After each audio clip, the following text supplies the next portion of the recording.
Hello વિદ્યાર્થી મિત્રો, એજ્યુકટેકનો ચેનલમાં આપનું સ્વાગત છે। આજે આપણે શીખવાના છીએ ધોરણ 3 વિષય કલશોર એટલે કે ગુજરાતી પાઠ 1 વાંદરાને વાંચતા ન આવડે। પાઠ 1નો આ બીજો ભાગ છે। પહેલા ભાગનો વિડીયો તમે વિડીયોના ડિસ્ક્રિપ્શનમાં આપેલી લિંક પરથી મેળવી શકશો અથવા ધોરણ 3 કલશોર નામના પ્લેલિસ્ટમાંથી પણ મેળવી શકશો। તો ચાલો શીખીએ ધોરણ 3 કલશોર પાઠ 1 વાંદરાને વાંચતા ન આવડે।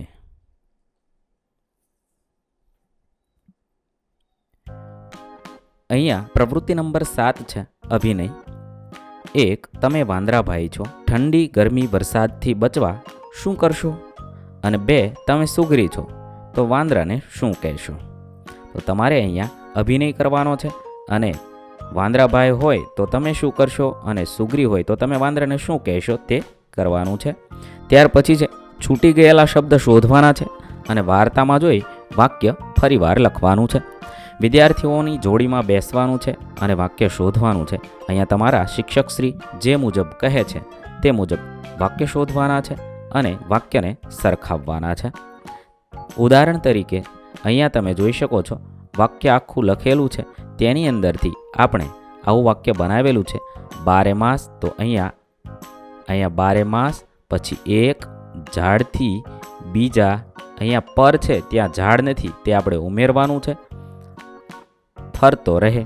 આવી રીતે તમારે તમારા પુસ્તકમાંથી વાક્ય શોધી લખવાનું છે। અહીંયા આપેલું વાક્ય છે તેને યોગ્ય બનાવીને લખી શકાય। ખટખટે એક ઘર પાસે અચરજ જોયું। બીજું છે બિચારા વાંદરાભાઈ ઠંડીથી કેવા થથરે છે। આવી રીતે બનાવી લખી શકું છું। ત્રીજું વાક્ય છે તેને યોગ્ય રીતે લખી શકાય। ઉનાળામાં ગરમી ઓછી લાગશે ને ચોમાસામાં વરસાદથી બચી શકાશે। ચોથું વાક્ય છે તેને લખી શકાય ખટખટ એ ખટખટ તારે ઘર નથી બનાવવું। પાંચમું છે વાંદરાઓએ ઘર ન બનાવ્યું તે ન જ બનાવ્યું। આ રીતે તમે લખી શકો છો। ત્યારબાદ ખાલી જગ્યા પૂરો અને મોટેથી વાંચો। અહીંયા છે ખાલી જગ્યાઓ આપેલી છે અને કૌંસમાં કેટલાક શબ્દ આપ્યા છે, તે શબ્દનો ઉપયોગ કરી ખાલી જગ્યા લખવાની છે। 1 માણસોને તાપતા જોઈ ખટખટને નવાઈ લાગી। 2 માણસો ખાલી જગ્યાથી તાપતા હતા તો માણસો લાલ અંગારાથી તાપતા હતા અને વાંદરાઓએ તાપણું કરવા માટે લાલ મરચાં ભેગા કર્યા। ત્રીજી ખાલી જગ્યા છે ખટખટે હુપાહુપ કરી પોતાના મિત્રોને બોલાવ્યા। ચોથું છે ઉનાળામાં ખટખટને ખૂબ પરસેવો થતો હતો। 5 આખરે થાકીને સુગ્રીઓએ વાંદરાઓની ફિકર કરવાની છોડી દીધી। ત્યારબાદ પ્રવૃત્તિ નંબર 10 બ માંથી સરખા અર્થવાળું વાક્ય શોધી તેનો ક્રમ ખાનામાં લખવાનો છે। પહેલું છે બધા ધ્રુજતા ધ્રુજતા બોલતા હતા, તેવું વાક્ય થશે ગ તેઓ ઠંડીથી થરથરતા વાતો કરતા હતા। 2 અચાનક વરસાદ તૂટી પડ્યો, તો તેના જેવું વાક્ય છે ક આકાશમાંથી ખૂબ પાણી વરસ્યું। ત્રીજું છે આકાશમાંથી આગ વરસી રહી છે, તો તેનો જવાબ થશે ઘ ખૂબ તાપ લાગે છે। 4 12 માસ એક ઝાડથી બીજા ઝાડ પર ફરે, તેનો જવાબ થશે ચ આખું વર્ષ તેઓ ફર્યા કરે છે। 5 વાંદરાઓએ પૂંછડીઓનો મિનારો બનાવ્યો, તેનો જવાબ થશે ખ તેમણે ઊંચો મિનાર જેવો આકાર કર્યો। આવી રીતે તમારે યોગ્ય ક્રમ યોગ્ય ખાનામાં લખવાનું છે।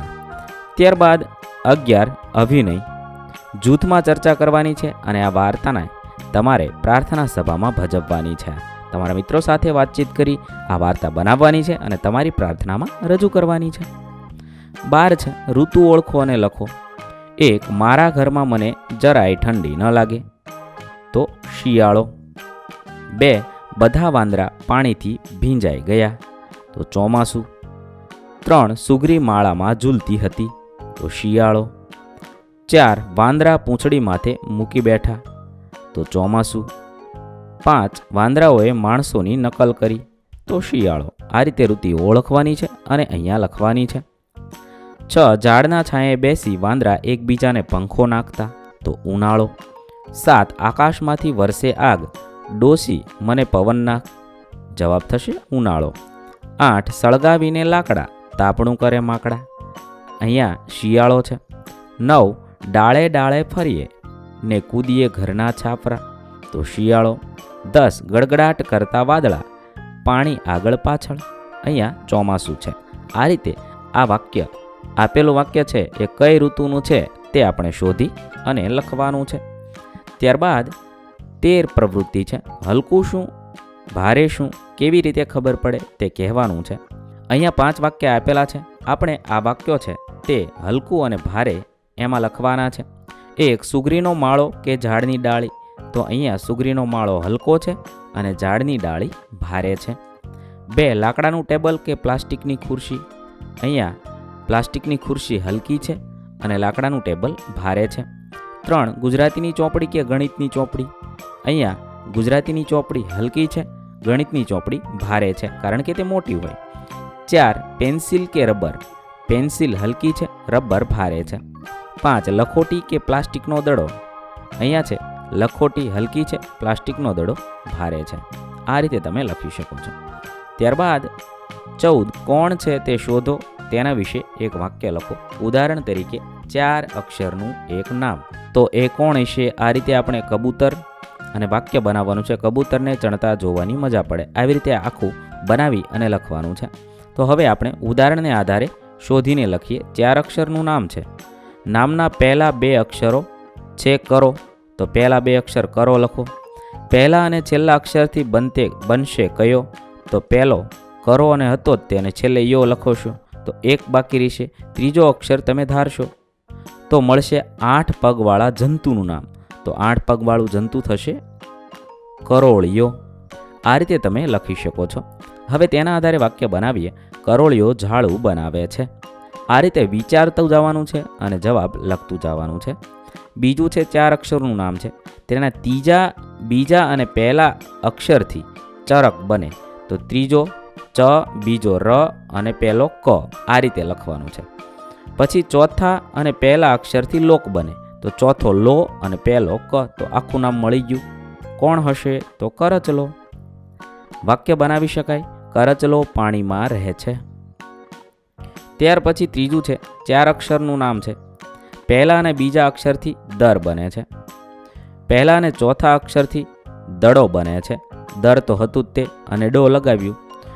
પહેલા 3 અક્ષરથી બને છે એક કારીગર, તો પહેલા 3 અક્ષરનું કારીગર દરજી, અને ડો તો હતું જ તે એટલે દરજીડો.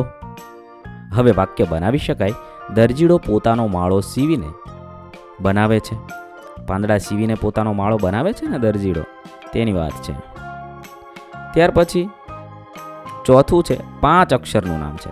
પહેલા 2 અક્ષરથી કાન બને છે, તો પહેલું કાન લખ્યું, બાકીના 3 બાકી રહ્યા. ત્રીજો અને 5મો અક્ષર ભેગા થઈને ખરો બને, તો ત્રીજો અને 5મો અક્ષર ખ રો, કાન તો હતું જ તે, ખરો લખ્યું. ચોથો અક્ષર માથામાં પડે તો ખંજવાળ આવે, તો જૂ પડે તો ખંજવાળ આવે, તો આખું નામ થશે કાન ખજૂરો. હવે વાક્ય બનાવીએ. કાન ખજૂરાને ઘણા બધા પગ હોય છે. આ રીતે તમે લખી શકો છો. 15 છે જોડીમાં ચર્ચા કરી શું જુદું છે તે શોધવાનું છે અને લખવાનું છે. અહીંયા 2 ચિત્ર આપેલા છે, તેની અંદર કઈ વસ્તુ અલગ પડે છે તે શોધવાની છે અને લખવાની છે. તમે અહીંયા જોઈ શકો છો ઉપર પક્ષીઓ, એકમાં 2 છે, 3 છે. એક પક્ષી ઝાડ પર છે, નથી. ઝાડનું થળ ઝાડું પાતળું છે. એકમાં દાદા છે, બીજામાં દાદી છે. શુભ લાભ લખેલું છે, બીજામાં સ્વસ્તિક છે. બારીઓ એક છે ને એકમાં 2 છે. પછી ચોરસ છે અને વર્તુળ છે. પછી 2 પથ્થર છે, એકેય પથ્થર નથી. અહીંયા પણ 2 પથ્થર છે, 1 પથ્થર છે. આ રીતે તમે લખી શકો છો. હવે તેજલનું ઘર અને વિવેકનું ઘર એવી રીતે આપણે અલગ પાડી લખવાનું છે. તેજલના ઘર પાસેનો લીમડો જાડો છે, વિવેકના ઘર પાસેનો લીમડો પાતળો છે. આકાશમાં 3 પક્ષી ઉડે છે, આકાશમાં 2 પક્ષી ઉડે છે. તેજલના ઘરની બહાર દાદાજી છે, વિવેકના ઘરની બહાર દાદીમાં છે. ઘરના દરવાજા પર શુભ લાભ લખેલું છે, ઘરના દરવાજા પર સાથીઓ દોરેલો છે. ઘરને 2 બારી છે, ઘરને 1 જ બારી છે. આવી રીતે તમારે ડિટેલમાં લખતું જવાનું છે. તમારા ઘર વિશે શું શું ગમે છે, કયા કયા ફેરફાર કરવા જેવા છે, તેની વાત તમારા દોસ્ત સાથે કરવાની છે. અને લખવાનું છે તમે તમારું નવું ઘર બનાવો તો કેવું હોય તે લખવાનું છે. ક્યાં હોય, કેવડું હોય, કેવી વ્યવસ્થા હોય, કેવા રંગનું હોય, શું નામ હોય, તે બધું લખવાનું છે. તમે તમારું નવું ઘર બનાવશો તો એ કેવું બનાવશો તે લખવાનું છે. પછી કહેવાનું છે તમારે તમારા મિત્રના નવા ઘરે રહેવાનું હોય તો કેવી મજા પડે અને શું શું મુશ્કેલી પડે એ પણ તમારે તમારા મિત્ર સાથે ચર્ચા કરવાની છે અને તમારા વર્ગખંડમાં લખવાની છે. આગળ જોઈએ, ચાલો ગાઈએ ગીતડું. ઉંદર રે છે દરમાં એ ગીત પહેલું આપ્યું છે તે તમારા શિક્ષક શ્રી ગવડાવે તે મુજબ ગાવાનું છે. ત્યારબાદ રીડિંગ ક્રિકેટ. વિદ્યાર્થીઓની 2 ટીમ બનાવવાની છે. વર્ગની સંખ્યા વધારે હોય તો 10-10ની 3-4 ટીમ બનાવવાની છે. એક ટીમનો એક વિદ્યાર્થી વર્ગ સમક્ષ આવી નીચેનામાંથી એક વાક્ય મોટેથી વાંચશે. તે વખતે વાંચવામાં આવે કોઈક ભૂલ કરે તો બીજી ટીમના વિદ્યાર્થીઓ આઉટ એમ અપીલ કરશે. શિક્ષક તરીકે અમ્પાયરની ભૂમિકામાં તમારા સાહેબ રહેશે. આવા દરેક વાક્યના સાચા વાક્યના 10 ગુણ મળશે. એક ભૂલ થાય તો 1 ગુણ કપાય. આ રીતે તમે તમારા મિત્રો સાથે રમત રમશો જેમાં મદદ તમારા સાહેબશ્રી કરશે. 1. ગગન જગનના ગામ જા. 2. ગામે ગામ વરસાદ ગાજે. 3. અજગર અને કેસર વરસાદમાં છબછબ કરે. આવા અહીંયા વાક્ય આપેલા છે. તે વાક્ય તમારે તમારા વર્ગખંડમાં વાંચવાના છે. આ બધા વાક્ય છે એમાંથી કયો વિદ્યાર્થી કેટલા વાક્ય સાચા વાંચે છે તે તમારે રમત રમવાની છે અને જે જીતે તેનું સેલિબ્રેશન કરવાનું છે. ત્યાર પછી ગીત જોઈએ. ટીકુબેન તો વાંચનના શોખીન. ટીકુબેન તો વાંચનના શોખીન, વાંચે નાના અક્ષરવાળી ચોપડીઓ રંગીન. ટીકુબેન તો વાંચવાના શોખીન, છોટા ભીમને સોટી પોટી, બધું જ વાંચે ખૂબ, બધી જ વાર્તા દાદા દાદી માફક બોલે આબેહૂબ. ટીકુબેનનું લેશન કરતો વાર્તામાંનો જીન. ટીકુબેન તો વાંચનના શોખીન, ટીકુબેનના ઘરમાં તો છે ચોપડીઓના થપ્પા. ટીકુની આજ્ઞાથી સાથે વાંચે મમ્મી પપ્પા, વાંચતા વાંચતા ઊંઘી જાયને પહોંચી જાતા ચીન. ટીકુબેન તો વાંચનના શોખીન. એક દિવસ તો અજવાળામાં થયા ટીકુબેન ગુમ, આખા ફળીએ શોધે સૌ કોઈ જાજી પાડે બૂમ. શાણા ટીકુબેન પલંગ નીચે વાંચનમાં તલ્લીન. ટીકુબેન તો વાંચનના શોખીન. આવી રીતે છે એક સરસ મજાનું ગીત આપેલું છે. તમારા શિક્ષક શ્રી પાસેથી ગવડાવવાનું છે અને જો તમને ગાતા આવડતું હોય તો તમારે પણ ગાવાનું છે. ત્યાર પછી વાતચીત છે. 1. ટીકુબેનને શું બહુ ગમતું. ટીકુબેનને વાંચવું બહુ ગમતું. તમે શું વાંચો છો. અમે વાર્તાની ચોપડીઓ વાંચીએ છીએ તથા અમારા પાઠ્યપુસ્તક પણ વાંચીએ છીએ.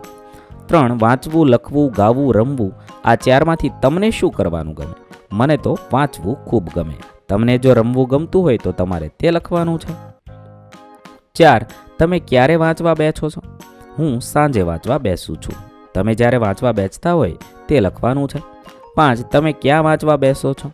હું સ્ટડી રૂમમાં વાંચવા બેસું છું. તમે જ્યાં બેસતા હોય તે લખવાનું છે. 6. ટીકુબેનને તેમના મમ્મી પપ્પાને શું કરવાનું કહ્યું. ટીકુબેને તેમના મમ્મી પપ્પાને તેની સાથે વાંચવાનું કહ્યું. 7. તમારા ઘરમાં કોણ કોણ વાંચે છે. અમારા ઘરમાં મમ્મી પપ્પા ભાઈ બહેન વગેરે વાંચે છે. તમારા ઘરમાં જે લોકો વાંચતા હોય તેના વિશે લખવાનું છે. 8. તમારા ઘરે કઈ કઈ ચોપડીઓ છે. કાલે જવાબ આપજો. એ તમારે જવાબ લખવાનો છે. અમારા ઘરે તો શ્રીમદ ભગવદ્ ગીતા, શ્રી હરિવચનામૃત, અકબર બિરબલની વાર્તા, ભજનની ચોપડીઓ છે. તમારા ઘરે કઈ છે તે તમારે તમારા ઘરે જોઈને લખવાનું છે. 9. બધા ટીકુબેનને ક્યાં શોધતા હતા. આખા ફળિયામાં શોધતા હતા. 10. ટીકુબેન ક્યાંથી મળ્યા. ટીકુબેન તો પલંગના નીચેથી મળ્યા. ત્યારબાદ પ્રવૃત્તિ નંબર 19 છે. જોડો અને વાંચો. અહીંયા છે આપેલા વાક્ય જોડવાના છે. 1. ટીકુબેનને વાંચવાનું ખૂબ ગમતું. 2. તેનું લેશન વાર્તાનો જીન કરી આપતો. 3. તેના ઘરમાં ઘણી બધી ચોપડીઓ હતી. 4. તે પલંગ નીચે સંતાઈને વાંચતા હતા. 5. બધા ટીકુબેનને બૂમો પાડી શોધતા હતા. જુઓ, સમજો અને લખો.